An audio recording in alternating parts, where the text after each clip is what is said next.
Hello viewers, আশা করি তোমরা ভালো আছো। আমি এস.জেড.এম হাসানুল্লাহ, জিভি একাডেমি। আজকে আমি তোমাদের তৃতীয় অধ্যায় সংখ্যা পদ্ধতি ও ডিজিটাল ডিভাইসের প্রথম ক্লাস করাবো। এভাবে আমরা ধারাবাহিক 12টি ক্লাস করলে এই অধ্যায়টি শেষ হয়ে যাবে। তা আজকে আমার আলোচ্য বিষয় হলো সংখ্যা পদ্ধতির প্রাথমিক ধারণা। আমরা আমাদের অধ্যায় শিরোনাম দেখি। অধ্যায় শিরোনাম হলো number systems and digital devices. প্রথম অংশটি হচ্ছে নাম্বার সিস্টেম, দ্বিতীয় অংশটি হলো ডিজিটাল ডিভাইস। এটা থেকে আমরা মোট 5টি ক্লাস করব, এটা থেকে মোট আমরা 60টি ক্লাস করব। তাহলে প্রথমে আমাদের আলোচনা শুরু করা যাক নাম্বার সিস্টেম নিয়ে।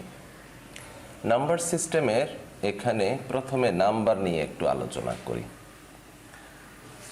মনে করি আমরা সবাই শিশু শ্রেণীতে পড়ি। আমি তোমাদের প্রশ্ন করলাম যে এটিকে কি বলে? তোমরা নিশ্চয়ই বলবা 5। এটিকে কি বলে? তখন বলবা 1। এটিকে কি বলে? তখন বলবা 7। অর্থাৎ আমরা এ ধরনের কিছু চিহ্ন ব্যবহার করি আমাদের বিভিন্ন কার্যক্রমে। এই চিহ্নগুলোকে আমরা বলি অঙ্ক বা ডিজিট।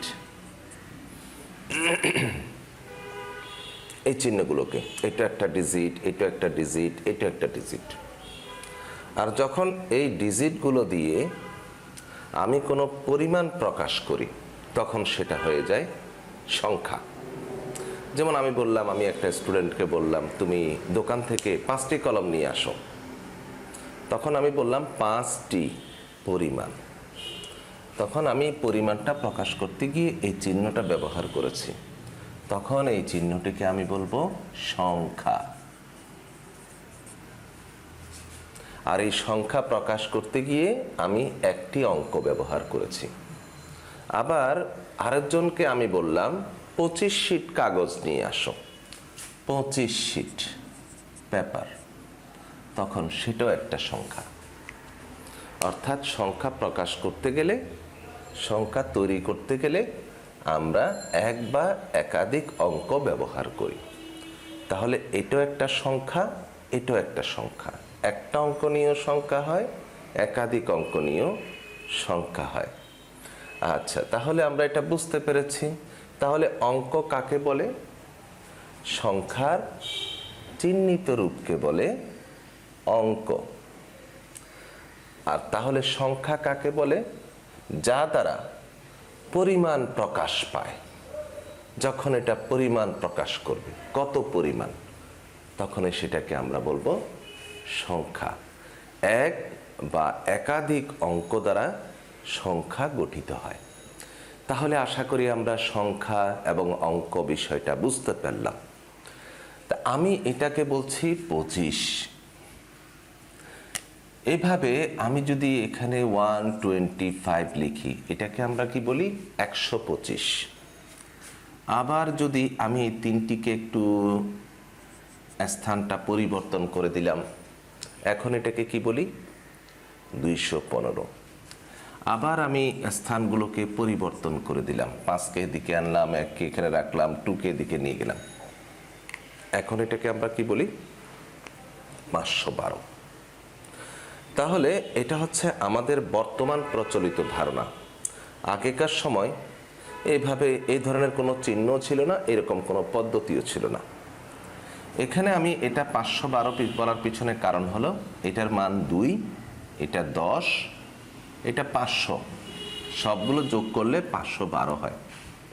অর্থাৎ এখানে পজিশন আছে। পজিশন বলতে এই যে আমি এটাকে বলছি একক, এটা দশক, এটা শতক, এগুলোই হচ্ছে পজিশন। শতকের ঘরে যেগুলো থাকবে এটা 100 দিয়ে গুণ হবে, দশকের ঘরে যেটা থাকবে সেটা 10 দিয়ে গুণ হবে, এককের ঘরে যেটা থাকবে সেটা 1 দিয়ে গুণ হবে। তারপর সেটা যোগ করে দিতে হয়। এটাই হচ্ছে সংখ্যা তৈরির নিয়ম বর্তমান পদ্ধতিতে। অর্থাৎ বর্তমান পদ্ধতিতে এখানে সংখ্যার নিজস্ব মানের পাশাপাশি সেটার স্থানীয় মান আছে। তাহলে নিজস্ব মানটা কি? এটার নিজের যে নামে পরিচিত সেটাই হলো নিজস্ব মান। যেমন এটাকে বলছি 2, এটাকে বলছি 1, এটাকে বলছি 5।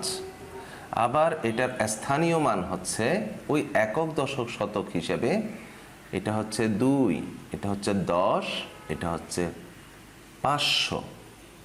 তাহলে এখানে নিজস্ব মানও আছে, স্থানীয় মানও আছে, অর্থাৎ এখানে পজিশন বিদ্যমান। সেজন্য এটাকে আমরা বলি পজিশনাল। খুব সহজ একটা বিষয়। এবার আগেকার সময়ের কথা বলি, যে সময়ে আমরা এরকম কোনো চিহ্ন দেখিনি। সেগুলো কীরকম? যেমন আমি আগেকার সময়ের একটা মনে করি সাপ, একটা সাপ বানালাম, একটা সাপ, তারপরে একটা তারা, একটা পিরামিড, একটা গেট, এরকম কিছু চিহ্ন বানালাম, একটা মানুষ। এরকম তারা কতগুলো চিহ্ন ব্যবহার করত। এগুলো খ্রিস্টপূর্ব 3400 বছর আগে হায়ারোগ্লিফিক্স সংখ্যা পদ্ধতিতে আমরা এটা দেখতাম, যেটা পৃথিবীর প্রথম এই সংখ্যার ক্ষেত্রে লিখিত রূপ। তারাই প্রথম লিখিতভাবে এরকম হিসাব সংরক্ষণের ব্যবস্থা করত। এবার মনে করি এগুলো হচ্ছে সে হায়ারোগ্লিফিক্স সংখ্যা পদ্ধতির কিছু চিহ্ন। এখন ওরা কিভাবে এগুলোকে হিসাব করত? তারা আমাদের মতো এরকম ব্যবহার করত না, এরকম ব্যবহার করত। এই ধরনের আরো অনেক আছে। মনে করি এই সাপটির মান হলো আমার বর্তমান প্রেক্ষাপটে, এটিকে আমি একটা বড় মান হিসাব করছি, মনে করি এটার মান হচ্ছে 100। কিন্তু ওরা তো 100 বলতো না, আমরা বোঝার সুবিধার জন্য এটাকে আমি মান ধরলাম 100, এটাকে মান ধরলাম 50, এটাকে মান ধরলাম 20, এটাকে মান ধরলাম মনে করি 1। এখন তারা যখন কোনো অর্থনৈতিক লেনদেন করত তখন তারা এভাবে করে হিসাব করত। মনে করি তার একটা সাপ, একটা তারা, 2টা পিরামিড, এভাবে করে তারা একটা লেনদেন করবে। তো এটা এভাবে লিখলে যা, ওদের দৃষ্টিতে এভাবে লিখলেও তা, কোনো পরিবর্তন হবে না। আমার এটার মধ্যে তো পরিবর্তন করলে পরিবর্তন হয়ে যায়, মানের পরিবর্তন হয়ে যায়, কিন্তু এখানে পরিবর্তন হবে না কোনোভাবে। একটা সাপ, একটা তারা, 2টা পিরামিড থাকলেই মিলে গেলেই হয়ে গেল, টোটাল হয়ে গেলেই হয়ে গেল। অর্থাৎ তখন তো তারা আর 2টা বলতো না, pyramid pyramid pyramid pyramid, star, snack. তাহলে এটাকে আমি বর্তমান প্রেক্ষাপটে যদি আমি এভাবে করে মান নির্ধারণ করি, তাহলে এটা টোটাল কত হয়? 150, 20, 20, 190। এটাকেও আমি বলবো তখন 190, 190। তাহলে এটা প্রত্যেকটার এক একটা নিজস্ব মান আছে, বাট এখানে কোনো স্থানীয় মান নাই। স্থানীয় মান না থাকার কারণে জড়সড় করে দিলেই সেটা রেজাল্ট হয়ে যায়, এবং সেটাকে আমরা বলি নন পজিশনাল, যেহেতু এখানে কোনো পজিশন নাই। আশা করি আমরা বুঝতে পারলাম পজিশনাল বিষয়টা কি আর নন পজিশনাল বিষয়টা কি। অতীতে এভাবে করে সংখ্যাকে প্রকাশ করা হতো, বর্তমান সময়ে এসে এভাবে করে সংখ্যাকে প্রকাশ করা হচ্ছে। এই সংখ্যাকে প্রকাশ করার এই পদ্ধতিগুলোকে আমরা বলি সংখ্যা পদ্ধতি। তাহলে আমাদের অধ্যায় শিরোনামে ফিরে গেলাম, অর্থাৎ সংখ্যা পদ্ধতি হচ্ছে সংখ্যাকে প্রকাশ করার পদ্ধতি। আমরা এখানে সংখ্যাকে প্রকাশ করার পদ্ধতি কয়টা পেলাম? 2টা পেলাম। একটা হচ্ছে নন পজিশনাল আর একটা হচ্ছে পজিশনাল। নন পজিশনালগুলো কি? যেখানে কোনো পজিশনের অস্তিত্ব নাই, সেটা হচ্ছে নন পজিশনাল। আর যেটাতে পজিশন আছে সেটা হচ্ছে পজিশনাল সংখ্যা পদ্ধতি। তাহলে আমরা পজিশনাল এবং নন পজিশনাল বিষয়টা বুঝতে পেরেছি। তাহলে সংখ্যা পদ্ধতিও বুঝতে পেরেছি। সংখ্যা পদ্ধতি হচ্ছে সংখ্যাকে প্রকাশ করার এই পদ্ধতি দুটোই হচ্ছে সংখ্যা পদ্ধতি। অথবা আমরা বলতে পারি সহজে সংখ্যাকে প্রকাশ করার পদ্ধতিকে বলে সংখ্যা পদ্ধতি। তাহলে সংখ্যা পদ্ধতি কয় প্রকার? দুই প্রকার। একটা হচ্ছে নন পজিশনাল আর একটা হচ্ছে পজিশনাল সংখ্যা। নন পজিশনাল সংখ্যা পদ্ধতি কাকে বলে? যে সংখ্যা পদ্ধতিতে সংখ্যার নিজস্ব মান আছে কিন্তু স্থানীয় মান নেই, তাকে বলি নন পজিশনাল সংখ্যা পদ্ধতি। আবার যে সংখ্যা পদ্ধতিতে সংখ্যার নিজস্ব মান আছে এবং স্থানীয় মানও আছে, তাকে বলে পজিশনাল সংখ্যা পদ্ধতি। তাহলে আমরা সংখ্যা, অঙ্ক, সংখ্যা পদ্ধতি, নন পজিশনাল, পজিশনাল এগুলো কি আমরা বুঝে গেলাম। তাহলে বর্তমানে প্রচলিত পদ্ধতি কোনটি? পজিশনাল। এখন আমি তোমাদের এই নন পজিশনাল সম্পর্কে একটু ধারণা দেব, এরপরে আমরা পজিশনালে চলে যাব। দেখো, নন পজিশনাল সংখ্যা পদ্ধতি মধ্যে কি কি আছে? নন পজিশনাল সংখ্যা পদ্ধতি খ্রিস্টপূর্ব ৩৪০০ বছর আগে, সে সময়কালে প্রাচীন মিশরে হায়েরোগ্লিফাস নামক একটি ধর্মগ্রন্থের অনুসরণে হায়েরোগ্লিফিক্স নামক একটি সংখ্যা পদ্ধতি তারা প্রবর্তন করে। এটি একটি লিখিতভাবে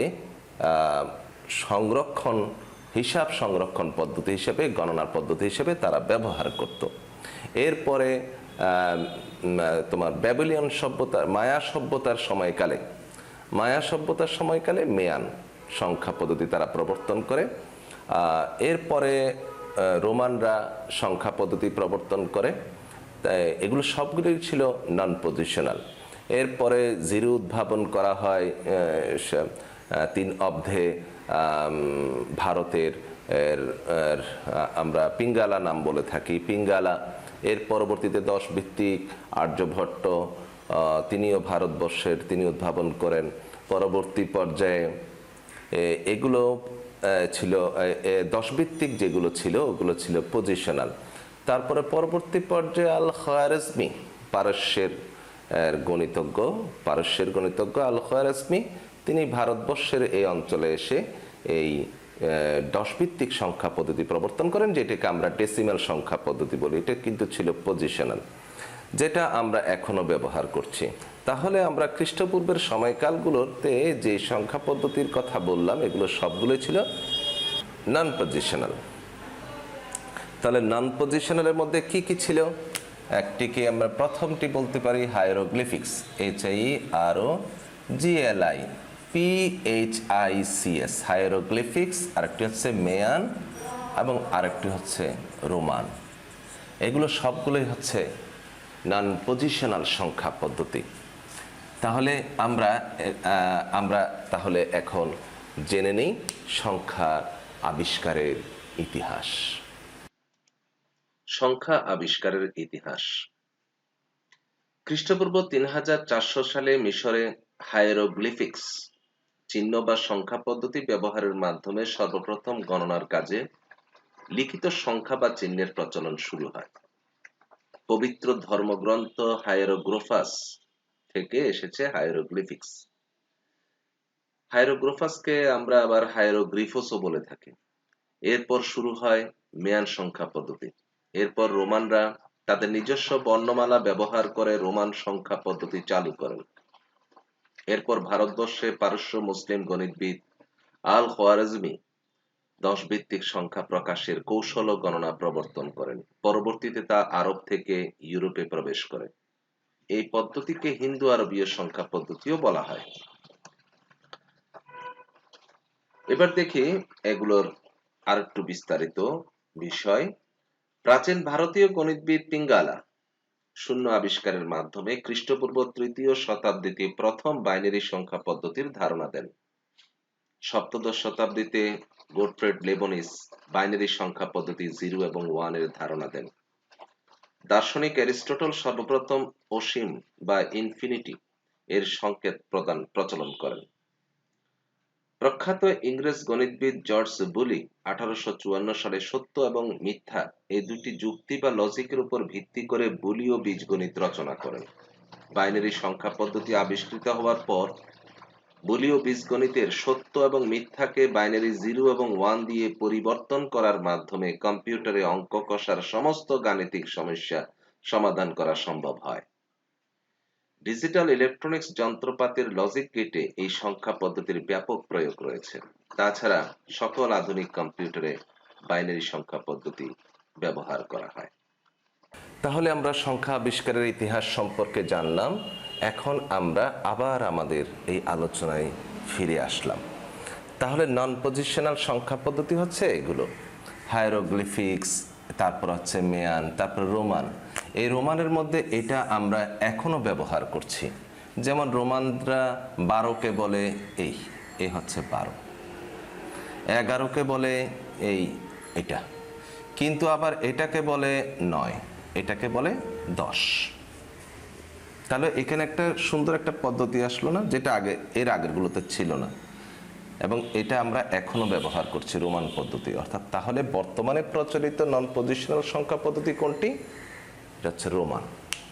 এবং রোমানরা এরকম একটা নতুন পদ্ধতি উদ্ভাবন করে, এবং এটা হচ্ছে আধুনিক নন পজিশনাল সংখ্যা পদ্ধতি, যা আমরা এখনো ব্যবহার করছি, কিন্তু এগুলো এখন আর বিদ্যমান নাই।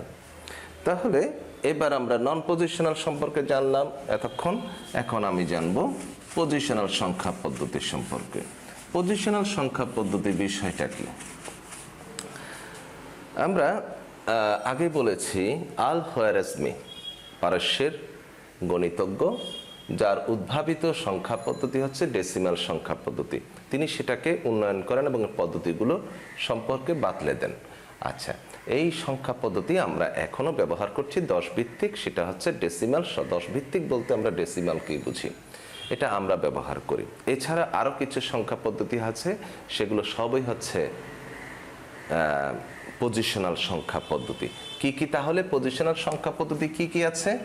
1 নম্বরে আমি বলছি ডেসিমাল।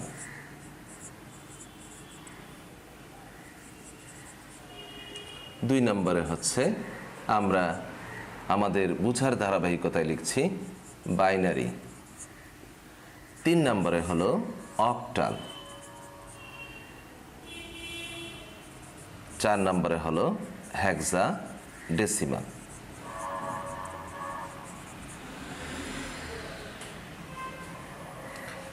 ডেসিমালের মধ্যে আছে, এগুলো সবগুলো হচ্ছে পজিশনাল সংখ্যা পদ্ধতি।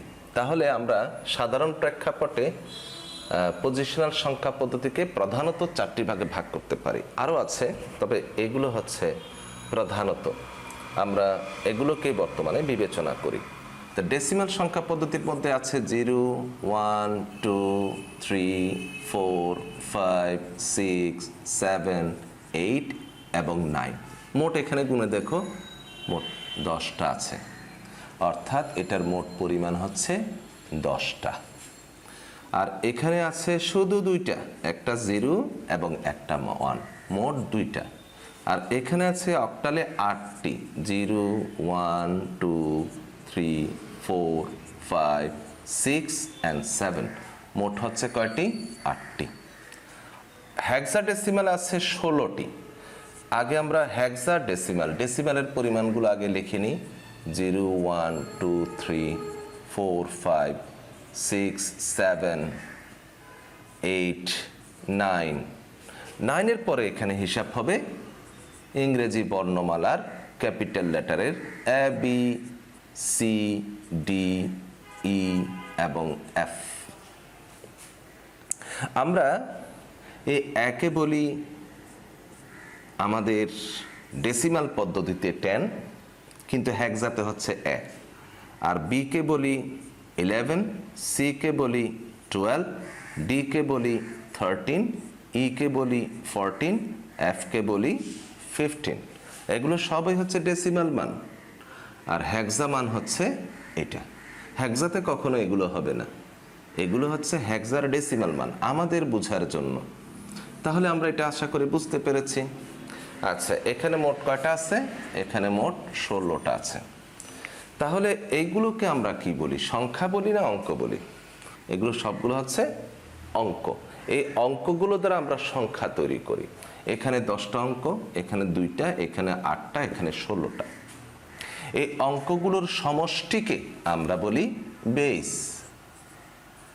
বেসের বাংলা কি? ভিত্তি বা ভিত বলা যায়।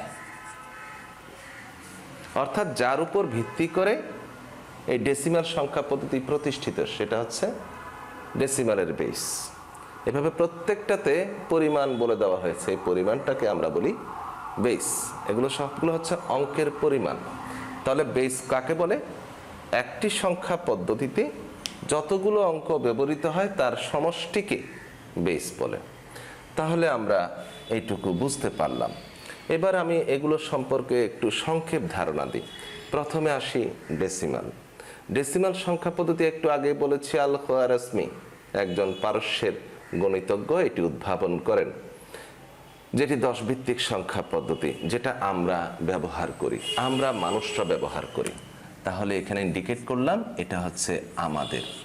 এগুলো কিন্তু আমাদের সরাসরি ব্যবহারের সংখ্যা পদ্ধতি নয়।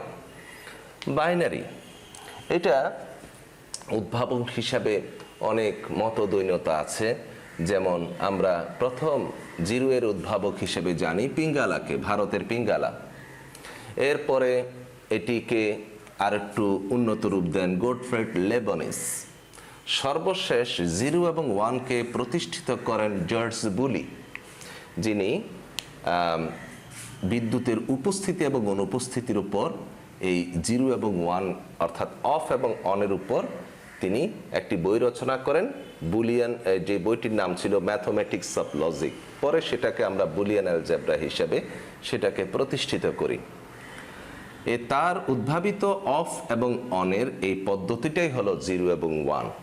এবং এই 0 এবং 1 বর্তমান কম্পিউটার সিস্টেমে খুবই গুরুত্বপূর্ণ একটি বিষয়।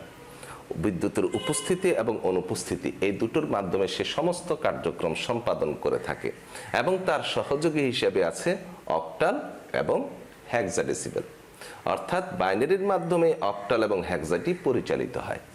যেমন আমি এখানে বলছি 2 টু দি পাওয়ার 1, এটা হলো 2 টু দি পাওয়ার 3, এটা হচ্ছে 2 টু দি পাওয়ার 4, অর্থাৎ প্রত্যেকটাতেই বাইনারি বিদ্যমান। আমরা অক্টালটা ব্যবহার করি ইউনিক্স অপারেটিং সিস্টেমে। আচ্ছা, আমরা বাইনারিতে এতক্ষণ বললাম, বাইনারিটা আগে আমরা শেষ করে নিই। বাইনারি হচ্ছে 2।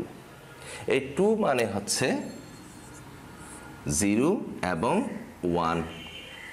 0 মানে হচ্ছে বিদ্যুতের অনুপস্থিতি অর্থাৎ অফ, আর এটা হচ্ছে বিদ্যুতের উপস্থিতি বা অন।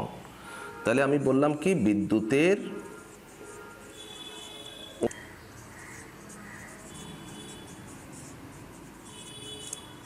আর এটা হচ্ছে বিদ্যুতের উপস্থিতি। বিদ্যুতের অনুপস্থিতিকে আমরা সাধারণত 0 ভোল্ট বিবেচনা করি। ভোল্ট হচ্ছে বিদ্যুতের গতি, আর এটাকে বিবেচনা করি সাধারণত 5 ভোল্ট। এটা কম বা বেশিও হয়, সাধারণত আমরা সেই হিসেবে বিবেচনা করি, অর্থাৎ বৈদ্যুতিক প্রক্রিয়ায় এগুলো ব্যবহৃত হয়। এই বাইনারিতে ব্যবহৃত 0 এবং 1কে বলে বিট, বিআইটি, বিট। বিট মানে হচ্ছে বাইনারি ডিজিট। এই BI80 বাইনারি ডিজিট, অর্থাৎ বাইনারিতে ব্যবহৃত প্রতিটি অঙ্ক, এখানে কয়টা অঙ্ক? 2টা। এই প্রত্যেকটা অঙ্ককে আমরা বলি বিট। এই বিটটা দিয়ে আমরা কম্পিউটারে সকল প্রকার কার্যক্রম সম্পাদন করি। যেমন মনে করি আমি একটা লিখলাম, একে আস্কি মান। আস্কি মান সম্পর্কে তোমরা আগামী ক্লাসগুলোতে পাবে। আস্কি মানে বলা হয় 015001। তাহলে এখানে কয়টা আছে বিট? 1 2 3 4 5 6 7 8, 8টি বিট। এই 8টি বিট নিয়ে হলো একটি একই একটা অক্ষর। এই 8টি বিটের সমন্বিত পরিমাণকে আমরা বলি 1 বাইট। তাহলে আমরা বাইট কাকে বলি? 8 বিটের সমাবেশকে আমরা বলি 1 বাইট। আর 1 বাইট মানে হচ্ছে একটি অক্ষর। সাধারণত একটি অক্ষর প্রকাশ করতে 1 বাইট প্রয়োজন হয়। তাহলে আমরা বিট এবং বাইট বলতে কি বুঝলাম? বিট হচ্ছে বাইনারি সংখ্যা পদ্ধতিতে ব্যবহৃত প্রতিটি অঙ্ককে বলে বিট। আর বাইট কি? বাইট হচ্ছে তথ্যের পরিমাপক, অর্থাৎ এটা দিয়ে পরিমাণ করা হয়, হ্যাঁ, যা দ্বারা সাধারণত একটি অক্ষরকে বোঝানো হয়। এরূপ 8 বিট সমান 1 বাইট হয়। এরকম অনেক বড় সারণী আছে, যেমন 1024 বাইটে 1 কিলোবাইট, এভাবে মেগাবাইট, গিগাবাইট, তারপরে টেরাবাইট, পেটাবাইট, এক্সাবাইট, জিটাবাইট, অনেক হিসাব আছে যেগুলো আমরা আস্তে আস্তে জানতে পারবো। তাহলে আমরা বিট এবং বাইট সম্পর্কে বুঝতে পারলাম, এই গেল বাইনারি সম্পর্কে ধারণা। তা এখানে অক্টাল কি? অক্টাল রাজা সপ্তম চার্লস, 7 চার্লস, তিনি তার রাজত্বকালকে যাতে ইতিহাসে রাখা যায় সেজন্য এই সংখ্যা পদ্ধতি প্রবর্তন করেন। এটা একটা গুরুত্বপূর্ণ পদ্ধতি যেটা ইউনিক্স অপারেটিং সিস্টেমে ব্যবহার হতো। এখন আমরা বায়োসের বিভিন্ন কার্যক্রমে অক্টালটা ব্যবহার করি, ঘড়িতে এবং অন্যান্য কার্যক্রমে। তারপরে দেখো, এটা হচ্ছে অক্টাল রাজা সপ্তম চার্লসের। হেক্সাডেসিমাল কারা উদ্ভাবন করে এই সম্পর্কে আমরা কোনো তথ্য পাইনি, তবে এটিকে আমরা কম্পিউটারে দ্বিতীয় গুরুত্বপূর্ণ সংখ্যা পদ্ধতি হিসেবে ব্যবহার করি। অর্থাৎ 16 ভিত্তিক কার্যক্রম যেমন ইউনিকোড, কালার কোড, এইসব কার্যক্রমগুলোতে হেক্সাডেসিমাল ব্যাপকভাবে ব্যবহৃত হয়। আরও বেশ কিছু কার্যক্রম আছে যেটা শুধু 2টা দিয়ে করলে একটু ঝামেলাপূর্ণ হয়ে যায়, 16 ভিত্তিক হলে এটা সুবিধাজনক হয়। এইসব কাজগুলোতে আমরা হেক্সাডেসিমাল ব্যবহার করি। আমরা যেটাকে বাইনারি বলছি সেটাকে যদি আমরা এভাবে আঙ্কিক প্রক্রিয়া নিই, 2 টু দি পাওয়ার 1 হয়, এটাকে 2 টু দি পাওয়ার 3 বলে, এটাকে 2 টু দি পাওয়ার 4। অর্থাৎ এখানে বিট, আমার অক্টালে বিট পরিমাণ হচ্ছে 3টি, হেক্সাতে বিট পরিমাণ হচ্ছে 4টি। তাহলে অক্টাল কয় বিটের? 3 বিটের। হেক্সা কয় বিটের? 4 বিটের। মানে বাইনারির 0 1 এখানে 3 বিটের প্রয়োজন হয়, এখানে 4 বিটের প্রয়োজন হয়। এই জন্য যেহেতু এগুলো সবগুলোতে 2 বিদ্যমান, অর্থাৎ বিদ্যুতের উপস্থিতি ও অনুপস্থিতি বিদ্যমান, তাই এই সবগুলোকে আমরা মেশিনের সংখ্যা পদ্ধতি বলি, মেশিন। তাহলে এখানে 2টি পক্ষ বিদ্যমান, একটি হচ্ছে ম্যান আর একটা হচ্ছে মেশিন। এটা শুধুমাত্র আমাদের, এটা শুধুমাত্র মেশিনের। যেমন আমি যদি এখন একটা দোকানে গিয়ে বলি যে আমাকে কিছু জিনিস দেন, আমি আপনাকে B12 পরিমাণ টাকা দিব। তাহলে অথবা আমি যদি বলি যে আমাকে AB3 পরিমাণ জিনিস দিন, নিশ্চয় দোকানদার বুঝবে না, হঠাৎ আমার দিকে অবাক হয়ে তাকিয়ে থাকবে, এই ধরনের এটা কি বললো, এগুলো তো আমরা বুঝি না। স্বাভাবিক, এগুলো আমাদের বিষয় নয়, এটা হচ্ছে মেশিনের বিষয়। কিন্তু কম্পিউটারকে বুঝালে কম্পিউটার দ্রুত বুঝে যাবে, এটাও বুঝবে, এটাও বুঝবে। বাট আমরা এগুলো বুঝবো না, আমরা বুঝবো শুধুমাত্র ডেসিমাল। এই জন্য আমাদের সংখ্যা পদ্ধতি হচ্ছে ডেসিমাল, আর মেশিনের সংখ্যা পদ্ধতি হচ্ছে বাইনারি, অক্টাল, হেক্সা। তবে মেশিনের সরাসরি পদ্ধতি হচ্ছে বাইনারি, এটাকে আমরা সরাসরি পদ্ধতি বলি, ডাইরেক্ট। মেশিনের ডাইরেক্ট নাম্বার সিস্টেম হচ্ছে বাইনারি। বাইনারি মেশিনের সংখ্যা পদ্ধতিও, কার্যপদ্ধতি এবং ভাষা তিনোটাই হচ্ছে মেশিনের জন্য বাইনারি। বাইনারিকে শুধু আমি সংখ্যা পদ্ধতি বলি না, তিনোটাই বলি। তাহলে আমরা মোটামুটি একটি ধারণা পেলাম পজিশনাল সংখ্যা পদ্ধতির উপর। তাহলে পজিশনাল সংখ্যা পদ্ধতিতে কি থাকে? পজিশন থাকে, নিজস্ব মান থাকবে, স্থানীয় মান থাকবে। আচ্ছা, এখন আমি এই পরবর্তী পর্যায়ে যাচ্ছি। আমি তোমাদের কিছু প্রশ্ন করছি। এখন আমাকে প্রশ্ন করা হলো, মনে করো এখানে বলল 25, এটি কোন ধরনের সংখ্যা? তাহলে আমি কি চট করে এটাকে ডেসিমাল বলে ফেলবো? না, আমি বলবো এটা ডেসিমালও হতে পারে, কারণ ডেসিমালে 2 এবং 5 আছে। এটা অক্টালও হতে পারে, এটা হেক্সাডেসিমালও হতে পারে। কিন্তু বাইনারি বলবো না, বাইনারিতে 2 এবং 5-এর কোনো অস্তিত্ব নাই। কিন্তু তোমাকে যদি এরকম বলে দেওয়া হয়, তাহলে এটা কি বলবে? অক্টাল, কারণ এখানে 8 বিদ্যমান। আর এখানে 8 বিদ্যমান বলেই এটা অক্টাল। আর যদি এখানে 10 বলা হয় ডেসিমাল, আর যদি 16 বলা হয় তাহলে হেক্সা। কিন্তু যদি বলা হয় 2, তাহলে তুমি কি বলবে? এটা ভুল, এটা বাইনারি নয়। তাহলে তোমাকে যদি প্রশ্ন করা হয় এটি সঠিক নয়, ব্যাখ্যা করো। তুমি কি বলবে? বাইনারিতে 0 এবং 1 থাকে, 2 এবং 5 থাকে না। উদ্দীপকে 2 এবং 5 প্রদান করা হয়েছে, তাই এটি বাইনারি সংখ্যা পদ্ধতি নয়, এটি সঠিক নয়। এভাবে অক্টাল, হেক্সা এরকম করে বলতে পারে। আচ্ছা, তাহলে আমাকে যদি বলা হয় এটি কোন ধরনের সংখ্যা পদ্ধতি, আমি বলবো এটা সবই। এটা বাইনারি হতে পারে, অক্টাল, হেক্সা এবং ডেসিমাল সবগুলোই হতে পারে, কারণ 0 1 সবগুলোতেই আছে। শুধু 0 1 দেখলে আমি সেটাকে বাইনারি বলবো না, কিন্তু যদি এইভাবে বলে দেওয়া হয় তাহলে সেটা বাইনারি, বাট যদি এইভাবে বলা হয় তাহলে এটা আবার হয়ে যাবে ডেসিমাল। আশা করি আমরা বুঝতে পেরেছি। এবার আমি তোমাদের একটা পজিশন হিসাবের পদ্ধতি নিয়ে একটু আলোচনা করব। আমরা ডেসিমালে এইভাবে করে ব্যবহার করি, 10 to the power 0, 1, 2, 3, 4, 5, 6, 7। আবার এদিকেও আমরা ব্যবহার করি 10 inverse 1, 10 inverse 2, এইভাবে করে। আর তেমন বেশি ব্যবহার করি না, আমি 3টি নিলাম। এগুলোকে আমরা পরিমাণ প্রকাশ করলে হয় 1, 10, 100, 1000, 10,000, 1 লাখ, 1 লক্ষ, 10 লক্ষ, 1 কোটি। তাহলে এরপরে কি আমরা হিসাব করি না? করি। তবে এতটুকুর মধ্যে, এতটুকুকে ভিত্তি করে আমরা বাকিগুলো বলে থাকি। যেমন 1 কোটি হলে আমি বলি 1 কোটি। এটাকে আমরা বলি একক, দশক, শতক, হাজার, অর্জুত, লক্ষ, নির্জুত, কোটি। আমাকে যদি বলা হয় 1 কোটি, তখন আমি বলি এই 1, এখানে মোট 60টা শূন্য হবে 1 কোটি। এভাবে 90 কোটি, আবার বলি কি 100 কোটি, আবার বলি 1000 কোটি, 1 লক্ষ কোটি, হ্যাঁ, কত 25 লক্ষ কোটি, 100 লক্ষ কোটি, এইভাবে করে আমরা, বা কোটি কোটি এইভাবে বলি। কিন্তু এর পরেরগুলো আমরা বলি না। এর পরেও কিন্তু হিসাব আছে, এগুলো কিন্তু এসছে সংস্কৃত থেকে। এই যে একক, দশক, শতক, হাজার, অর্জুত, লক্ষ, নির্জুত, কোটি, এরপরে আছে অর্বুত, বর্বুত, লক্ষহীনী, আরো অনেক আছে যেটা আমার ধারণাতে নাই। তাহলে কিন্তু আমরা ব্যবহার করি কত পর্যন্ত? কোটি পর্যন্ত।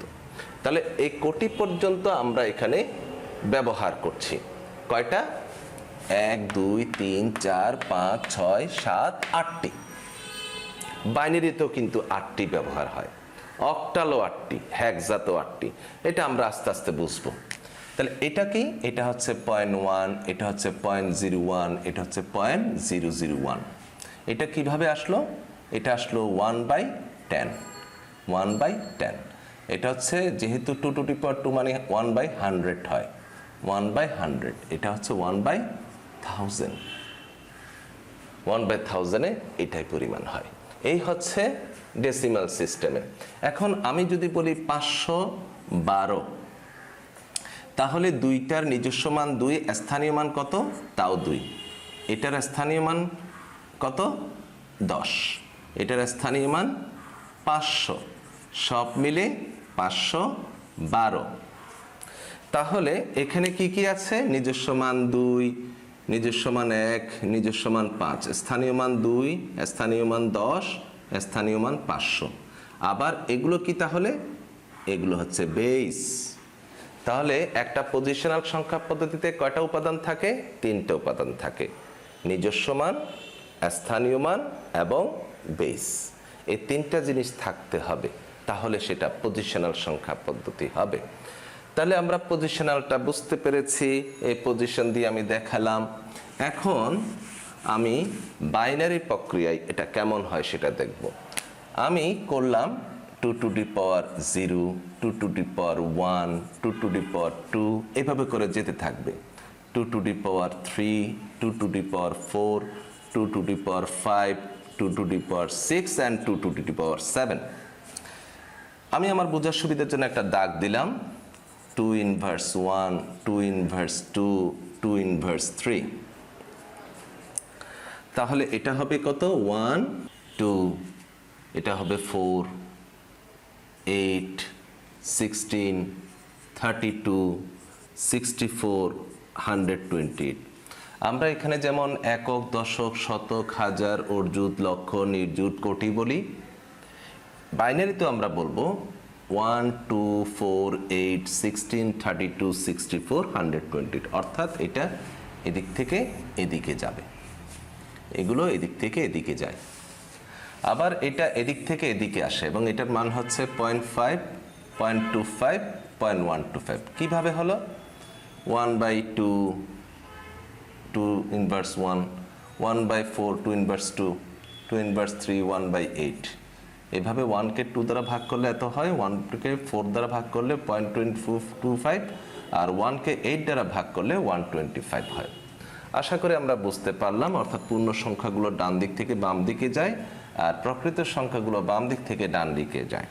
তাহলে আমি একটা সংখ্যা লিখছি, মনে করি 475 এবং 0.15। এখানে এটাকে আমি মনে করলাম ডেসিমাল সংখ্যা। তাহলে দেখো তো এখানে 7 বড় নাকি 4 বড়? স্বাভাবিকভাবে 4টাই বড়, কারণ 4 হচ্ছে 400। যদিও বা এটার নিজস্ব মান ছোট, এটার নিজস্ব মান বড়, কিন্তু স্থানীয় মান এটা বড়, তাই স্থানীয় মানটা এখানে বিবেচনায় আসবে, এটা 400। এর আগে যদি আমি একটা 1 প্রদান করি তাহলে এগুলো সবগুলোর চাইতে 1টা বড়, অর্থাৎ এদিকে যত যায় তত মান বাড়ে, এদিকে যত যায় তত মান কমে। কেমনে কমে? এই 1 এর চাইতে 5 ছোট, 1ই বড়, এদিকে যত লিখবো তত ছোট হবে। এই জন্য আমরা এই ধরনের চিহ্ন দিয়ে লিখি, এটা হচ্ছে MSB or MSD, most significant bit, most significant digit. এটা যদি বাইনারি হয় তখন এটা বলবো, আর এটা বর্তমানে ডেসিমাল বলে আমি এটাকে বিবেচনা করব। অর্থাৎ বাইনারি, শুধু বাইনারির ক্ষেত্রে এগুলোকে MSB বলে, এদিকের অংশকে, পূর্ণাংশ অংশকে, আর ওদিকের অংশকে আমরা বলি LSB বা LSD। আমি ইলেবোরেট একটু পরে বলছি। আচ্ছা, তাহলে আমরা লিখে ফেলি MSB equal to most significant bit, আর MSD ইকুয়াল টু হলো মোস্ট সিগনিফিক্যান্ট ডিজিট, আর LSB ইকুয়াল হলো লিস্ট সিগনিফিক্যান্ট বিট, আর LSD সমান হলো লিস্ট সিগনিফিক্যান্ট ডিজিট। আশা করি আমরা বুঝতে পারলাম। এটা ডেসিমাল, তাই আমি এখানে বলবো MSD, এটা ডেসিমাল, তাই এটাকে বলবো আমি LSD। এই অংশটাকে আমরা বলি পূর্ণাংশ বা ইংরেজিতে বলি ইন্টিজার, আর এটাকে আমরা বলি ভগ্নাংশ বা প্রকৃত, ইংরেজিতে বলি ফ্লোট বা রিয়েল। এগুলো সবই এক একটা চিহ্ন, এটাও একটা চিহ্ন, যে চিহ্ন দ্বারা আমি এগুলোকে বিভক্ত করলাম। এই চিহ্নটাকে আমরা বলি রেডিক্স পয়েন্ট, রেডিক্স পয়েন্ট, সংক্ষেপে আমরা বলি পয়েন্ট। তাহলে রেডিক্স পয়েন্ট জিনিসটা কি? রেডিক্স পয়েন্ট হলো এক প্রকার চিহ্ন যা দ্বারা পূর্ণাংশ এবং ভগ্নাংশকে আলাদা করা যায়। আমরা সংক্ষেপে এটাকে পয়েন্ট বলি, যেমন আমরা বলি 1475.15। তাহলে এটুকু আমরা বুঝতে পেরেছি, এই গেল MSB। এবার আমরা বাইনারি এবং ডেসিমালের একটু সংখ্যা রূপান্তরের তুলনামূলক পরিবর্তনটা আমরা দেখব, এবং আগামী ক্লাসে আমরা এই রূপান্তরটা আরো ব্যাপকভাবে দেখব। আজকে দেখব শুধুমাত্র সহজ পদ্ধতিতে কিভাবে বাইনারি থেকে ডেসিমাল এবং ডেসিমাল থেকে বাইনারিতে রূপান্তর করা যায়। তাহলে আমরা বরাবরের মতোই লিখলাম বাইনারি সংখ্যা পদ্ধতির position 2 to the power 0, 1, 2, 3, 4, 5, 6 and 7। আর এদিকে লিখলাম 2 to the power inverse 1, inverse 2, inverse 3।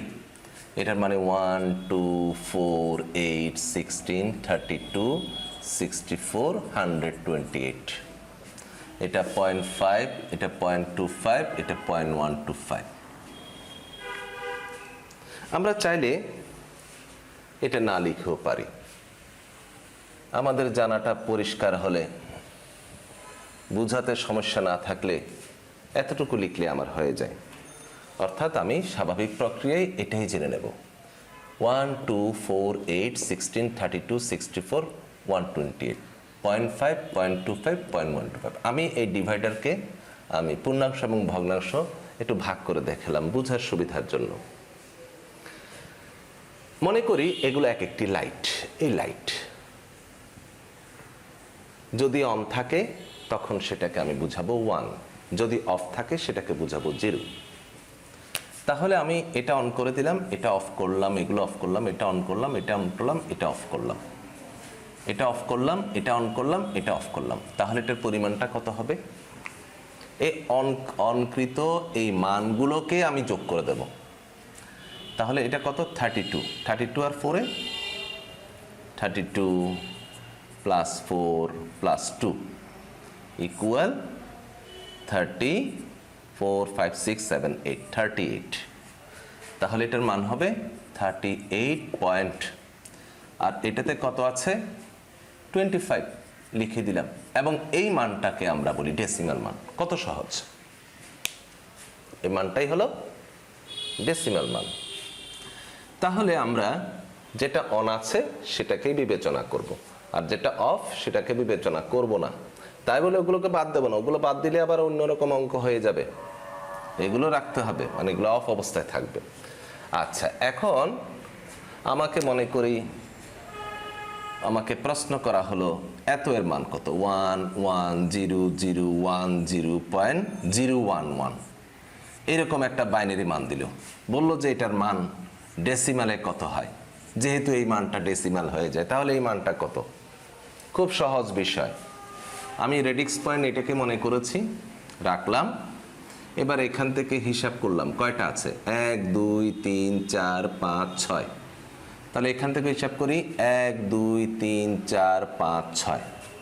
এই 6 নাম্বার থেকে এটা পুরোটা লিখে যাব 1 1 0 0 1 0। এবার পয়েন্টের পরে 1 2 3 1 2 3 আছে, 0 1 1 লিখে নিলাম। এখন আমি ফলাফলটা বের করব, খুবই সহজ। 32 16 তারপরে হচ্ছে 2, টোটাল 10 0 3 1 4 4 and 1 5 50। অর্থাৎ এটার মান হচ্ছে, আমি এখানে আগে লিখে নিই 50 পয়েন্ট। এখন এখানে দুটো মান আছে, একটা 25 আরটা হচ্ছে 125। আমরা জানি পয়েন্টটা সমান থাকে, এটা ভুলে আবার এদিকে নিয়ে দিও না, এইদিকে যাবে না, এটা স্ট্রেট থাকবে। যোগ প্রক্রিয়া এগুলো খুব সহজ বিষয়, অনেকে এটা ভুলে যায়, তাই আমি রিপিট করছি। এটা 5 5 7 5 2 7 3, অর্থাৎ এটা হচ্ছে 0.375। এটা হচ্ছে ডেসিমাল মান। তাহলে এটার মানটা কত দাঁড়ায়? 50.375। আশা করি আমরা এটা বুঝতে পেরেছি। এভাবে করে আমরা যে কোনো বাইনারি মানকে ডেসিমালে রূপান্তর করতে পারি। যত বড় অঙ্ক হোক জাস্ট বসিয়ে দেব, তারপর সেই মানটা আমরা টোটাল কত হয় সেটা দেখব, এখানে টোটাল কত হয় দেখব, সেটা আমরা লিখে দেব, ব্যাস হয়ে গেল। এবার আমরা দেখব এটা গেল বাইনারি থেকে কিভাবে ডেসিমাল করা যায়। এখন আমি ডেসিমাল থেকে কিভাবে বাইনারি করব। আমরা দ্রুত ডেসিমাল থেকে বাইনারি, বাইনারি থেকে ডেসিমাল করতে চাইলে এভাবে করাটাই সুবিধাজনক, খুব তাড়াতাড়ি হয়ে যাবে। এবার আমাকে প্রশ্ন দেওয়া হলো, মনে করি 49.75। এটা একটি ডেসিমাল মান। আমাকে বলা হলো এটার বাইনারি মান কত। তাহলে আমি এটা কিভাবে নির্ণয় করব? 49, তাহলে আমাকে এখানে কোন কোন বাতি জ্বালাতে হবে 49-এর জন্য? 49-এর জন্য আমি 64 জ্বালাতে পারবো না, এটা তো বেশি হয়ে যাচ্ছে, কিন্তু আমাকে মিলাতে হবে 49।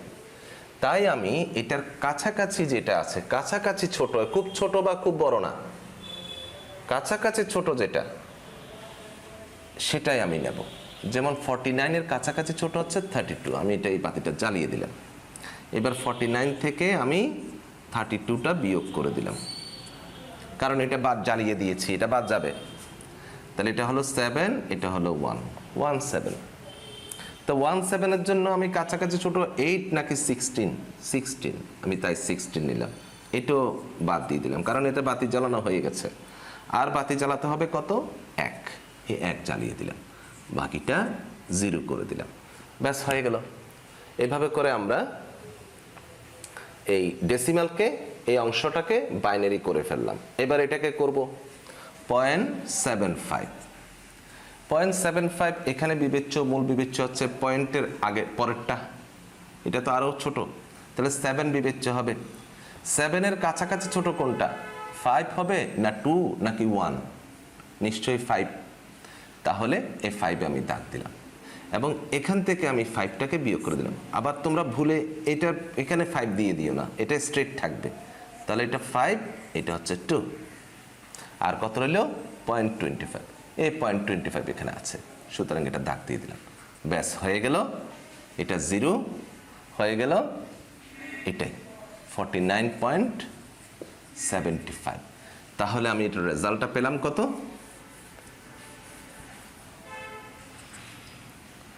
1,1,0,0,0,0,1.110।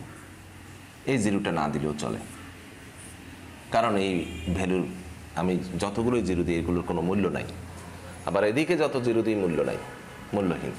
আবার মাঝখানে দিয়ে দিলে আবার মূল্যযুক্ত হয়ে যাবে, মাঝখানে দেওয়া যাবে না। অর্থাৎ এভাবে এভাবে। তাহলে আমরা বুঝতে পেরেছি এই হচ্ছে ডেসিমাল মান, এই হচ্ছে বাইনারি মান। এভাবে আমরা যে কোনো সংখ্যাকে, যে কোনো ডেসিমাল মানকে বাইনারিতে পরিণত করতে পারি। আশা করি আমরা এটা বুঝতে পারলাম। তাহলে আজকে আমরা আলোচনা করেছি সংখ্যা পদ্ধতির প্রাথমিক ধারণা। সংখ্যা কি, অঙ্ক কি, সংখ্যা পদ্ধতি কি, সংখ্যা পদ্ধতি কয় প্রকার, আবার পজিশনাল সংখ্যা কয় প্রকারের আছে, এবং কিভাবে ডেসিমাল থেকে বাইনারি বা বাইনারি থেকে ডেসিমাল সহজে রূপান্তর করা যায়, এবং খুঁটিনাটি অনেক কিছুই আজকে জানতে পারলাম। তোমাদের এই ক্লাসটি যদি ভালো লাগে তাহলে তোমরা আমার এই চ্যানেলে আমার চ্যানেলে সাবস্ক্রাইব করে দেবে এবং বন্ধুদের যাদের সমস্যা আছে তাদেরকে শেয়ার করে জানাবে। ধন্যবাদ সবাইকে।